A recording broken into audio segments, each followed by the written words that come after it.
मंत्र म्हणून घ्या एखादा एक. हा, या काटोलच्या स्थानाची लीळा म्हणजे हे पुरातन स्थान, प्राचीन स्थान आहे. हे हेमाडपंथी स्थान आहे, देवाचं पुरातत्व विभागामध्ये आहे.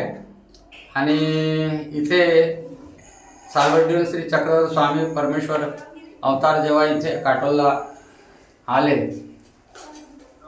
त्यावेळेस इथे विश्रांती घ्यायचे, निद्रा घ्यायचे. पोथीमध्ये या स्थानाचा उल्लेख आलेला नाही आहे, परंतु आचार्यांनी महंतांनी सांगितलेले परमेश्वराचं अवताराचं कार्य असं असते का त्याला निद्रास्थान असते. 10 महिने इथे स्थानलेले आहे देव.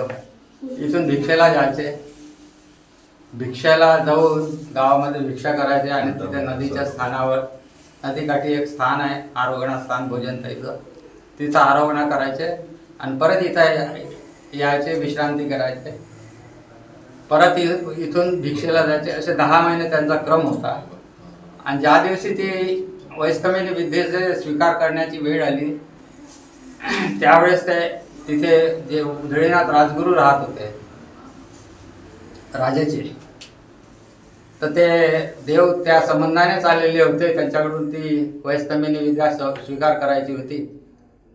मग त्या दिवशी त्यांनी उदयनाथांनी राजगुरूंनी कोणी इथे त्यांचा शिपाई वगैरे पाठवला, जा देवांना निमंत्रण द्या, दंडवत प्रणाम करा आणि आमचे निमंत्रण त्यांना द्या, इथे सत्कार समारंभ भेट द्यायसाठी किल्ल्यावर राजगुरूकडे असं निमंत्रण द्या आणि येऊन जा तुम्ही. त्यावेळेस तो शिपायांनी इथे येऊन त्यांना निमंत्रण दिले राजगुरूला. तर मग देवानी परमेश्वरांनी सांगितलं का ज्या आमच्या इच्छेप्रमाणे होईल त्यावेळेस तुमच्याकडे येऊ बा म्हणून. मग त्याच्यानंतर काही देव गेले नाही म्हणून तेव्हा स्वतः राजगुरू आले, भेटले, दंडवत प्रणाम केला, क्षमा मागितली. कारण नियम असा आहे का बरोबरीच्या व्यक्तीनं बरोबरीच्या व्यक्तीकडे मान द्यायला जायला पाहिजे. ते वैष्णवीने विद्या घेण्यासाठी आले होते का देव. मग राजगुरू सोबत परमेश्वर गेले, त्यांनी मान्य केले त्यांचे निमंत्रण आणि मग तिथे गेले. तिथे त्यांच्याकडून ती वैष्णवीने विद्येचा स्वीकार केला.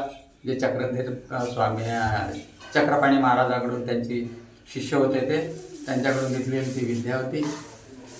तिथे त्यांचा सत्कार समारंभ वगैरे, तो किल्ल्याच्या स्थानावर मोठं मंदिर आहे तिथे झालं आणि तिथून मग ते परत निघून गेले. मनसळ, डाकरा, मौदा वगैरे या भागात इतकी वेळ संपली. 10 महिने मुक्काम होतं देवाचं.